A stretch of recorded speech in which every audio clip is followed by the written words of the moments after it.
Assalamualaikum warahmatullahi wabarakatuh.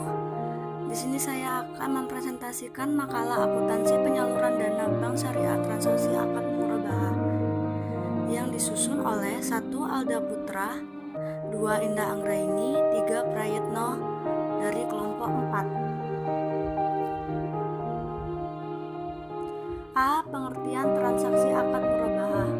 1. Murabahah. Murabahah adalah akad jual beli barang dengan harga jual sebesar biaya perolehan yang ditambah keuntungan atau margin yang disepakati dan penjual harus mengungkapkan biaya perolehan barang tersebut kepada pembeli. 2. Landasan hukum pembiayaan murabahah. Firman Allah Subhanahu wa Ta'ala dalam surat An-Nisa ayat 29 yang artinya, wahai orang-orang yang beriman, janganlah kamu saling memakan harta sesamamu dengan jalan yang batil tidak benar, kecuali dalam berdagang yang berlaku atas dasar suka sama suka di antara kamu. Dan janganlah kamu membunuh dirimu, sungguh Allah Maha Penyayang kepadamu. 3. Rukun, syarat, dan ketentuan akad murabahah. A. Rukun akad murabahah. 1. Penjual, 2. Pembeli, 3. Barang yang akan diperjualbelikan, 4. Harga, 5. Pernyataan serah terima atau kontrak. B. Syarat-syarat akad murabahah. 1. Penjual memberitahu biaya barang kepada nasabah. 2. Kontrak pertama harus sah sesuai dengan rukun yang diterapkan. 3. Kontrak harus bebas riba. 4. Penjual harus menjelaskan kepada pembeli bila menjadi cacat atas barang sesudah pembelian. 5. Penjual harus menyampaikan semua hal yang berkaitan dengan pembelian, misalnya jika pembelian dilakukan secara hutang. C. Ketentuan akad murabahah. 1. Pelaku. 2. Objek jual beli harus memenuhi: A. Barang yang diperjualbelikan adalah barang halal. B. Barang yang diperjualbelikan harus mempunyai manfaat. C. Barang tersebut sudah dimiliki oleh penjual. D. Barang tersebut dapat diserahkan tanpa terganggu pada kondisi tertentu di masa mendatang. E. Barang tersebut harus dimiliki secara spesifik. H. Barang yang diakadkan ada di tangan penjual. Dan yang ketiga adalah ijab kabul. 4. Mekanisme pembiayaan murabahah. 1. Antara pembeli dan penjual terjadi negosiasi tentang barang yang akan dibeli, syarat pembayaran dan syarat penyerahan barangnya. 2. Barang yang akan diperjualbelikan menjadi milik penjual dan sudah dalam penguasaan penjual. 3. Cara pembayaran dilakukan sesuai kesepakatan, baik secara tunai atau secara tangguh, yaitu dengan cara cicilan atau angsuran. Transaksi murabahah banyak dijumpai dalam kehidupan sehari-hari, seperti yang dilakukan oleh pedagang sembako, toko-toko kelontong, supermarket, dan sebagainya. B. Karakteristik akad murabahah. 1. Murabahah dapat dilakukan berdasarkan pesanan atau tanpa pesanan. 2. Murabahah berdasarkan pesanan bersifat mengikat atau tidak mengikat pembeli untuk membeli barang yang dipesannya. 3. Pembayaran murabahah dapat dilakukan secara tunai atau tangguh. 4. Akad murabahah memperkenalkan penawaran harga yang berbeda untuk cara pembayaran yang berbeda sebelum akad murabahah dilakukan. 5. Harga yang disepakati dalam murabahah adalah harga jual, sedangkan biaya perolehan harus diberitahukan. 6. Diskon yang terkait dengan pembelian barang. 7. Diskon atas pembelian barang yang diterima setelah akad murabahah disepakati diperlakukan sesuai dengan kesepakatan dalam akad tersebut. 8. Penjual dapat meminta pembeli menyediakan anggunan atau piutang murabahah, antara lain dalam bentuk barang yang telah dibeli dari penjual atau aset lainnya. 9. Penjual dapat meminta uang muka kepada pembeli sebagai bukti komitmen pembelian sebelum akad disepakati. 10. Jika pembeli tidak dapat menyelesaikan piutang murabahah sesuai dengan yang diperjanjikan, maka penjual dapat mengenakan denda kecuali jika dapat dibuktikan bahwa pembeli tidak atau belum mampu melunasi disebabkan oleh force majeure. 11. Penjual boleh memberikan potongan pada saat pelunasan piutang murabahah. 12. Penjual boleh memberikan potongan dari total piutang murabahah yang belum dilunasi.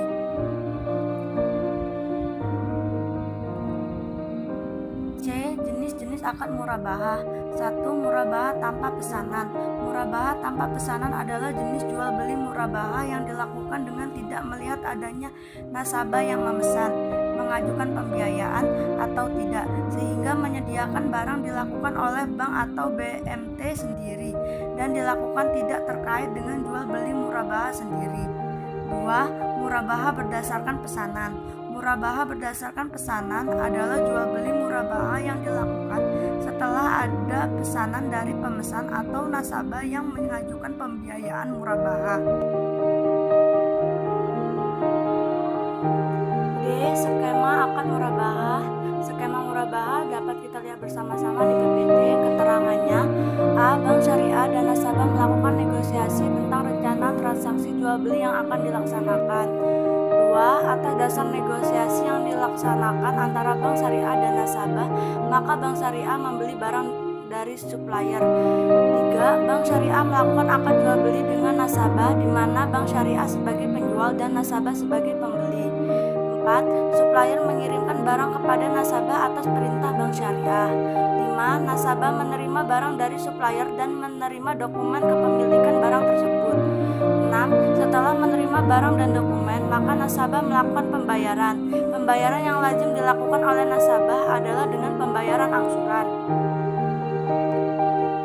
Di sini juga ada contoh skema murabahah lainnya dengan keterangan: 1. Bank syariah dan nasabah melakukan negosiasi tentang rencana transaksi jual beli yang akan dilaksanakan. 2. Bank syariah melakukan akad jual beli dengan nasabah, di mana bank syariah sebagai penjual dan nasabah sebagai pembeli, dan bank syariah mewakilkan kepada nasabah untuk membeli objek murabahah atau barang atas nama bank dengan terlebih dahulu melakukan konfirmasi membeli ke penjual. 3. Supplier mengirimkan barang kepada nasabah atas perintah bank syariah. 4. Nasabah menerima barang dari supplier dan menerima dokumen kepemilikan barang tersebut.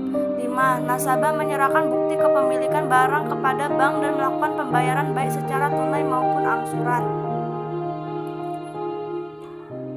Akuntansi untuk penjual. 1. Akuntansi untuk penjual. A. Pada saat perolehan, aset murabahah diakui sebagai persediaan sebesar biaya perolehan. B. Jika terjadi penurunan nilai untuk murabahah, pesanan meningkat akan ditanggung penjual.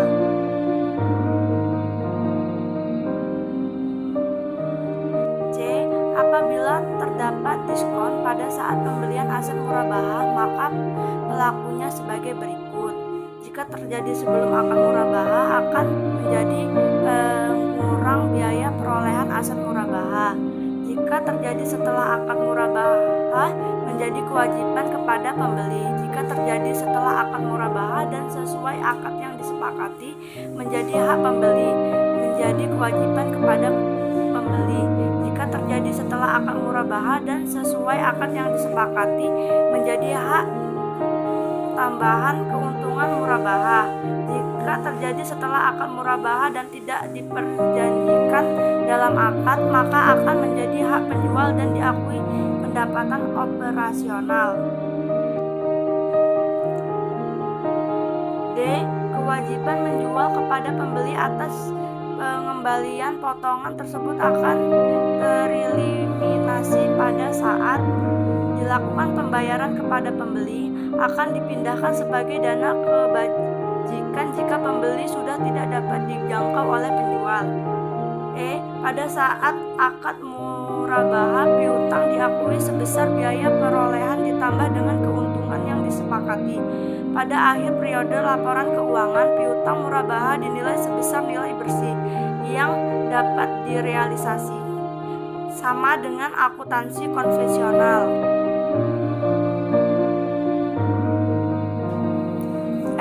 Pengakuan keuntungan murabahah.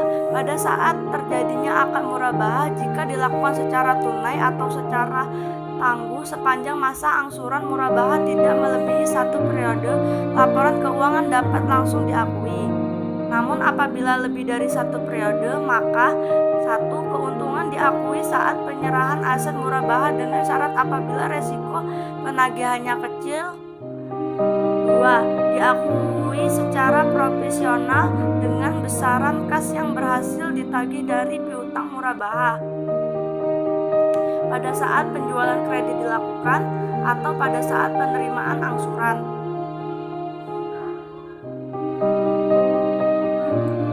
D. Potongan pelunasan piutang murabaha diberikan pada saat pelunasan diakui sebagai pengurangan keuntungan murabaha. Diberikan pada saat pelunasan.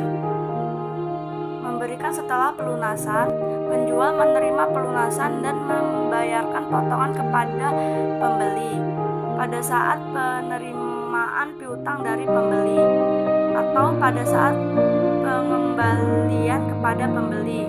H. Denda dikenakan jika pembeli lalai dalam melakukan kewajibannya dan denda yang diterima diakui sebagai bagian dana kewajiban.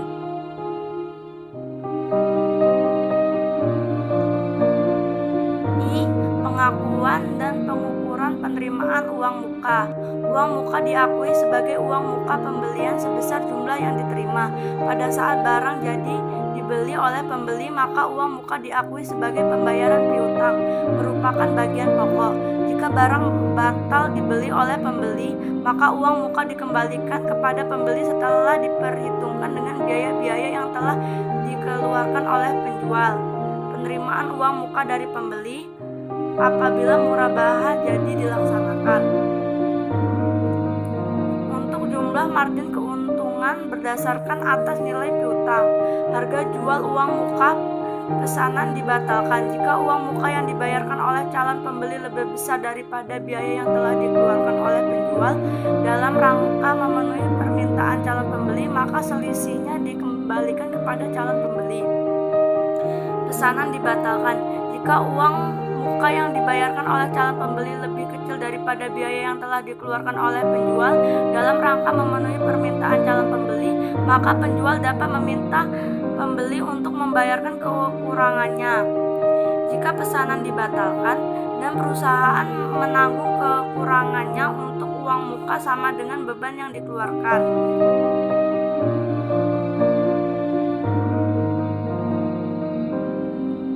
F. Akuntansi untuk pembeli. A. Uang muka. Pembeli membayar uang muka.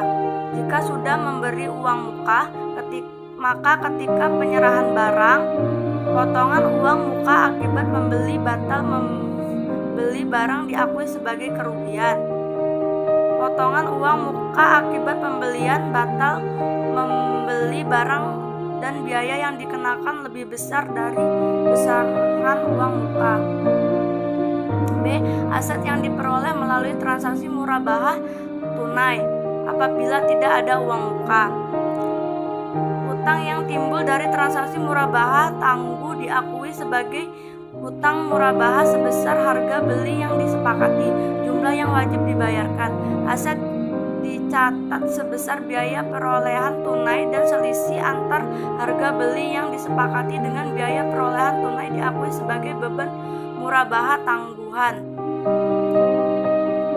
C. Diskon pembelian yang diterima setelah akad murabaha diperlakukan sebagai pengurangan beban murabaha tangguhan.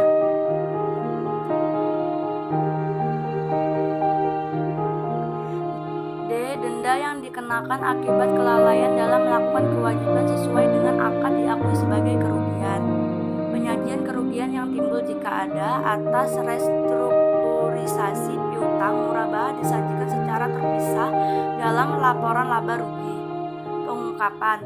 1. Kreditor mengungkapkan informasi yang berkaitan dengan restrukturisasi piutang murabaha bermasalah meliputi tetapi tidak terbatas pada nama debitur, jumlah piutang yang direstrukturisasi, alasan dan metode restrukturisasi yang digunakan. 2. Kreditor juga mengungkapkan keberadaan hubungan istimewa dengan debitur yang direstrukturisasi jika ada.